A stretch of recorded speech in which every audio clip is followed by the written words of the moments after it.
وَإِنَّهُ لِحُبِّ الْخَيْرِ لَشَدِيدٌ۔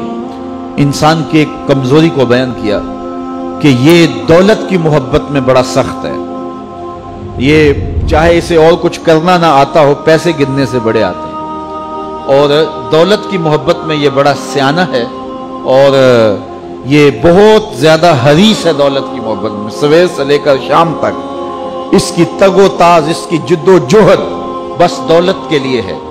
تو یہ دعا بھی مانگنے لگے تو دولت کی دعا آ جائے تو بڑی خشوع و خضوع سے مانگتا ہے۔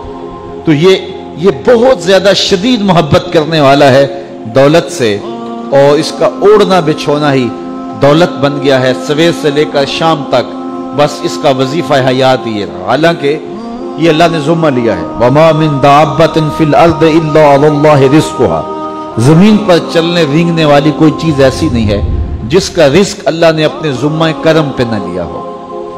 وہ تو جانوروں کو بھی رزق دیتا ہے۔ شکم مادر میں جب بچہ ہوتا ہے 120 دن کا، تو فرشتہ آ کے اس کی عمر بھی لکھ جاتا ہے، اس کا رزق بھی لکھ جاتا ہے، اس کا شقی و سعید ہونا بھی لکھ جاتا ہے۔ لیکن اس نے اس قدر پریشانی لی ہے، جو رب کا ذمہ ہے، اس کا اتنا کام تھا کہ کام پہ جاتا، مزدوری کرتا، محنت کرتا، کاروبار کرتا، بس باقی معاملات اللہ کے سپرد کرتا، درود پڑھتا اور کام کرتا بس۔ لیکن اس نے ساری ذمہ داریاں اپنے اوپر لے لی ہیں، اور جو اس کا ذمہ تھا اس کو چھوڑ دیا، اور یہ سمجھتا ہے کہ میں بڑی بھرپور زندگی گزار رہا ہوں۔ زندگی کی مقصدیت سے اس حب دولت نے اس کو دور کر دیا ہے۔ حب دولت نے اس کو ہٹا دیا کہ اس کے آنے کا مقصد کیا تھا، یہ دنیا میں آیا کس لیے ہے۔ من کان فی ہذہ اعمی فہو فی الآخرۃ اعمی واضل سبیلا۔ جو اس دنیا میں اندھا رہا، کل قیامت کے دن بھی نابینا اٹھایا جائے گا۔ اس سے ان آنکھوں کی بے نوری مراد نہیں ہے، اس سے دل کی بے نوری مراد ہے۔ تو جس نے آ کے دل سے آشنائی حاصل نہیں کی، من کا چراغاں ہی نہیں جس کو نصیب ہو سکا، مقصد حیات، زندگی کا شعور جسے نصیب نہیں ہو سکا، میں دنیا پہ آیا کیوں تھا، تو اس نے پھر پایا کیوں۔ رزق تو چونٹی بھی کما لیتی ہے، یہ اشرف المخلوقات کیسے ہے؟ صبح اپنی بل سے نکلتی ہے، رزق حلال کماتی ہے، کسی کو ضرر نہیں دیتی، خود بھی کھاتی ہے، بچوں کو بھی کھلاتی ہے، موسم برسات کے لیے جمع بھی کر لیتی ہے۔ اگر یہی وظیفہ ایک انسان کا بھی ہو اور اس سے بڑھ کر کچھ بھی نہیں ہے، تو کیا فرق رہ گیا انسان میں اور ایک چونٹی میں؟ مقصد حیات کیا ہے اس کا؟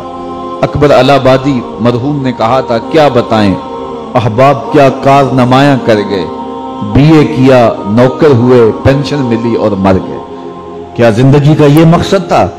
زندگی کا مقصد رب کی معرفت ہے، اس دنیا میں رہ کے اس کی معرفت حاصل کرنا ہے، اس کے قرب کے لیے کوشش کرنا ہے، اپنی زندگی کو اس کے احکام کے سانچے میں ڈھال لینا ہے۔ لیکن دولت کی محبت نے اس کو اندھا کر دیا۔ وَإِنَّهُ لِحُبِّ الْخَيْرِ لَشَدِيدٌ۔ یہ مال کی محبت میں بہت زیادہ سخت ہے۔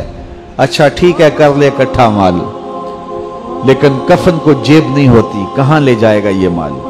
ساری دنیا پہ حکومت کرنے والا سکندر ذوالقرنین جب مرنے لگا تو اس نے وصیت کی کہ میرے ہاتھ کفن سے باہر رکھنا، لوگوں کو پتہ چل جائے کہ خالی ہاتھ جا رہا ہوں۔